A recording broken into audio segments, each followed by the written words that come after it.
नमस्ते और धनंजय कुमार की ओर से आप सभी का हार्दिक स्वागत है। कुछ थोड़े समय के बाद ही आज मैं थोड़े समय के अंतराल के बाद योग सूत्र के अध्ययन को फिर से शुरू कर रहा हूं, पतंजलि द्वारा। और जिन सवालों के जवाब देने की हमने कोशिश की थी वे ये सवाल थे: योग क्या है और पतंजलि कौन थे? और सूत्रों का अर्थ है वे धागे जिन्हें आपस में जुड़े हुए धागे कहा जाता है। और यह धागा मूल रूप से एक सूत्र वाक्य या बहुत संक्षिप्त कथन होता है जो पूरी तरह से वाक्य भी नहीं होता बल्कि केवल एक संकेत, एक इशारा होता है उस अवधारणा, विवरण, अर्थ और विश्लेषण की ओर जो उस छोटे से कथन के पीछे छिपा है। ये कथन अपने आप में थोड़ा सा गूढ़ अर्थ भी समेटे हुए होता है। तो यही है सूत्र। और इसका उद्देश्य यह है कि सूत्र को समझकर आप उसे पकड़ें और उसी सूत्र के सहारे ऊपर चढ़ें। सूत्र वह रस्सी बन जाता है जिसके माध्यम से आप और ऊंचा चढ़ सकते हैं। और पतंजलि का पहला सूत्र योग के अनुशासन के बारे में है। यह सूत्र योग के मार्गदर्शन और नियमों की शुरुआत को दर्शाता है। संस्कृत में इसे कहा गया है अथ योग अनुशासनम। अथ का अर्थ यहाँ अब है। योग अनुशासनम का अर्थ है योग का अनुशासन। जब मैंने कई वर्षों पहले, कई दशक पहले इस ग्रंथ का गहराई से अध्ययन शुरू किया तो मैंने सोचा कि पहले सूत्र का पहला शब्द अथ ही क्यों है। अथ का अर्थ है अब। फिर मेरे मन में कई विचार आए। मैंने अपने शिक्षकों से भी चर्चा की और स्वयं भी मनन किया। मैंने यह भी सोचा कि अथ से शुरू करना यह संकेत देता है कि इससे पहले कुछ और चर्चा हो रही थी, कुछ और लिखा या बोला गया था इस शास्त्र, इस योग के ग्रंथ को शुरू करने से पहले। इसका अर्थ यह भी है कि यह कोई नई शुरुआत नहीं है बल्कि पहले से चल रही किसी चर्चा या संवाद की निरंतरता है। तो यह एक निरंतरता है जो पहले से चला आ रहा है। पतंजलि ने अन्य ग्रंथ भी लिखे हैं जैसे व्याकरण और दर्शन, योग दर्शन। कहीं न कहीं वहाँ कई महत्वपूर्ण विषयों पर विस्तार से चर्चा करने के बाद फिर वे योग का विषय प्रस्तुत करते हैं। उन्होंने स्पष्ट रूप से कहा, अब मैं योग के बारे में विस्तार से बात करूंगा। अब, और अब क्यों? सबसे पहले यह शिक्षाओं की एक निरंतर श्रृंखला के संदर्भ में है। लेकिन अब मेरे लिए इसका अर्थ यह भी है, और मैं ये आपके साथ साझा कर रहा हूं कि आपने प्रयास किया है एक अच्छा, खुशहाल और संतुष्ट जीवन जीने का, तनाव मुक्त, स्वस्थ, शांत, संतुलित और रचनात्मक मन पाने का प्रयास करना, और यह सफल नहीं हुआ है। तो अब आप क्या करेंगे? आप योग के अनुशासन का पालन करते हैं।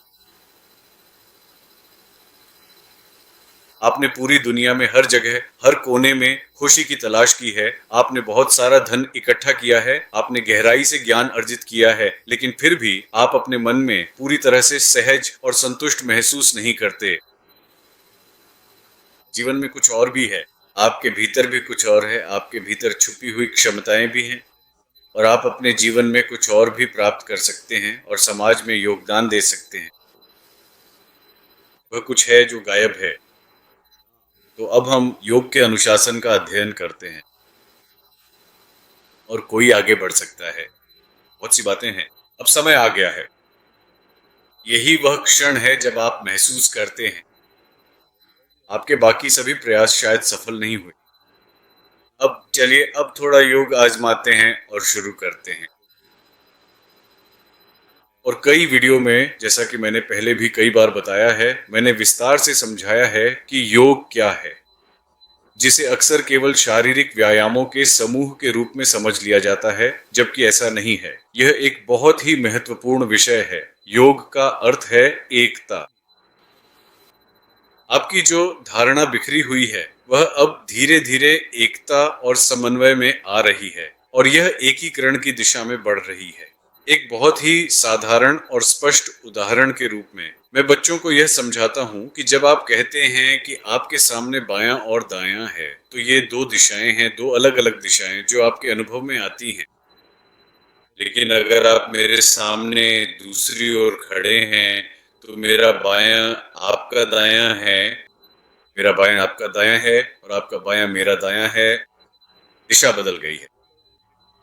अगर आप पृथ्वी की सतह के किसी और हिस्से पर हैं तो सारी दिशाएं बदल जाती हैं। जिसे हम खाली स्थान कहते हैं, उसमें आपको कोई दिशा दिखाई नहीं देगी। आप किस दिशा को बायां या दायां या ऊपर और नीचे कहेंगे? अगर आप दक्षिणी ध्रुव पर हैं तो आपका ऊपर असल में नीचे है, और अगर आप उत्तरी ध्रुव पर खड़े हैं तो आप नीचे देख रहे हैं। शायद वास्तव में ऊपर, लेकिन खाली स्थान का क्या? वहां कोई दिशा नहीं है। पूरब, पश्चिम, उत्तर, दक्षिण ये सब सूर्य के संदर्भ में है। अगर सूरज इस दिशा में उग रहा है तो आप उसे पूरब कहते हैं, और पूरब, पश्चिम, उत्तर, दक्षिण ये सब इंसान के बनाए हुए विचार हैं। इसी तरह जब आपका मन अक्सर बंटा हुआ होता है, आपके भीतर विरोधाभासी विचार, आंतरिक संघर्ष और आपके व्यक्तित्व में विभाजन जैसी स्थितियां होती हैं। इन सभी को एकजुट करने का प्रयास करें ताकि आप एक समग्र, संतुलित और संपूर्ण व्यक्ति बन सकें। और इसके लिए आपको थोड़ा सा अनुशासन की आवश्यकता है। अनुशासन का अर्थ यह है कि आप कभी कभी या कभी कभार योग में संलग्न नहीं होंगे। ये एक अनुशासन है, और जैसा कि मैंने पहले बताया, योग केवल शारीरिक अभ्यास नहीं है, यह आपके वातावरण से भी जुड़ा हुआ है। आपको ऐसा सही वातावरण ढूंढना होगा जो शांत हो, जहां बहुत अधिक शोर ना हो, बहुत अधिक संघर्ष ना हो।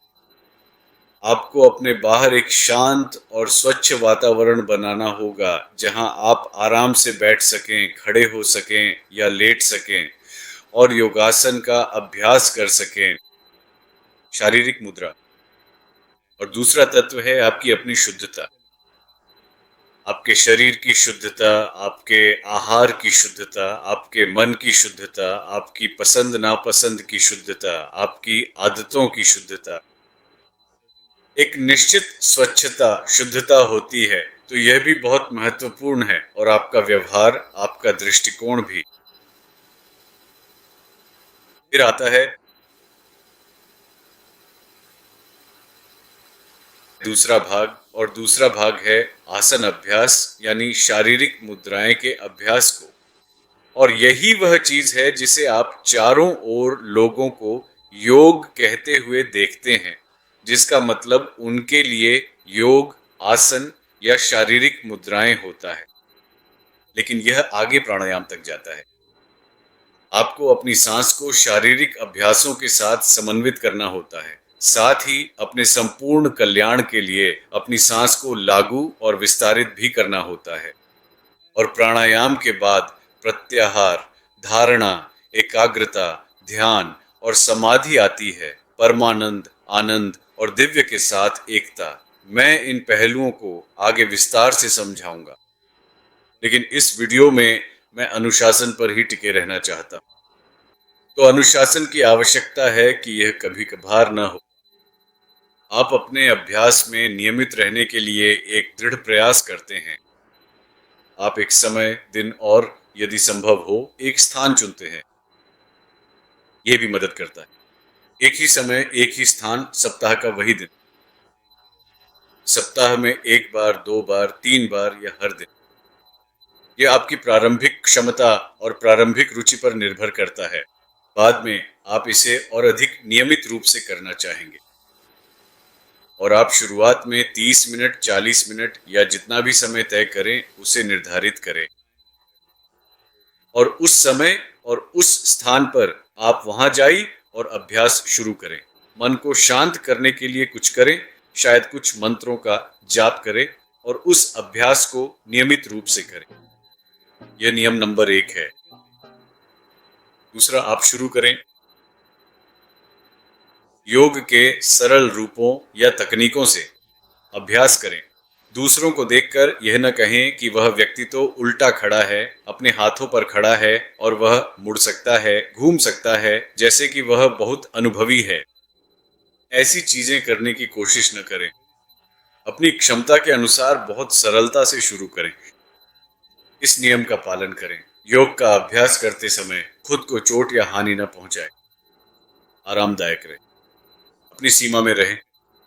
अगर कुछ दर्द करता है तो धीरे धीरे सावधानी से उसे छोड़ दें, झटके से नहीं। मेरा मतलब है, अपनी सीमा में रहना यह है कि जब आप उस सीमा तक पहुंचते हैं, जैसे कि मैं अपना हाथ सिर्फ इतना ही ऊपर उठा सकता, उसके बाद मेरे कंधे में दर्द होने लगता है, तो आप थोड़ा सा और ऊपर उठाएं और अगली बार थोड़ा सा और ऊपर उठाएं और शायद आप धीरे धीरे अपना हाथ इस तरह सीधा कर सकें, संभवतः और भी सीधा कर सकें। तो हमेशा अपनी सीमा को थोड़ा आगे बढ़ाएं, लेकिन ज्यादा न करें।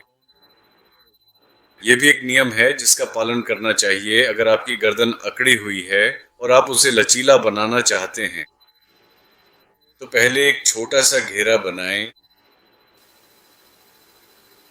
कुछ बार छोटा घेरा बनाने के बाद थोड़ी देर के लिए धीरे धीरे फिर थोड़ा बड़ा घेरा बनाएं और हमेशा दोनों तरफ करें, घड़ी की दिशा में और घड़ी की विपरीत दिशा में। जब आप सहज महसूस करें तो अपनी सीमा को थोड़ा सा आगे बढ़ाएं, पूरा घेरा बनाएं।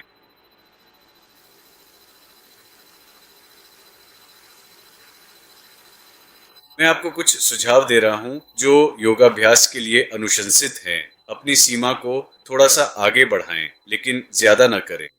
अपनी मांसपेशियों में मोच आना, हड्डियां टूटना या चक्कर आना या सांस फूलना, उच्च रक्तचाप, ये सब बिल्कुल भी जरूरी नहीं है। इसलिए आरामदायक रहें और जितना कर सकते हैं उतना करें और हर बार बस थोड़ा सा आगे बढ़ें।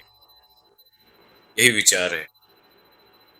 लेकिन सबसे महत्वपूर्ण चीज है अनुशासन। ऐसा न कहें कि आज मैं योग करूंगा, 2 घंटे योगाभ्यास करूंगा और फिर अगले महीने तक कुछ भी नहीं करूंगा। बेहतर है कि आप एक छोटा लक्ष्य रखें जिसे आप पूरा कर सकें और नियमित रूप से अभ्यास कर सकें। 15 मिनट, 30 मिनट, जो भी हो, लेकिन उसी मार्ग पर बने रहें, क्योंकि वही अनुशासन आपको लाभ देगा, आपके अनुभव, आपके स्वास्थ्य को बेहतर बनाएगा। ऐसे तरीके से कि आप इसे नियमित रूप से थोड़ा करना चाहेंगे और इसकी प्रतीक्षा करेंगे। ठीक है, फिलहाल इतना ही। अत्य योग अनुशासन। अब योग का अनुशासन, याद रखें, मुख्य शब्द है अनुशासन। और योग के व्यापक अर्थ के संदर्भ में शारीरिक अभ्यासों, शारीरिक व्यायामों या आसनों से परे। सुनने और देखने के लिए धन्यवाद और योग की यात्रा की शुभ शुरुआत हो। फिर जल्दी मिलेंगे।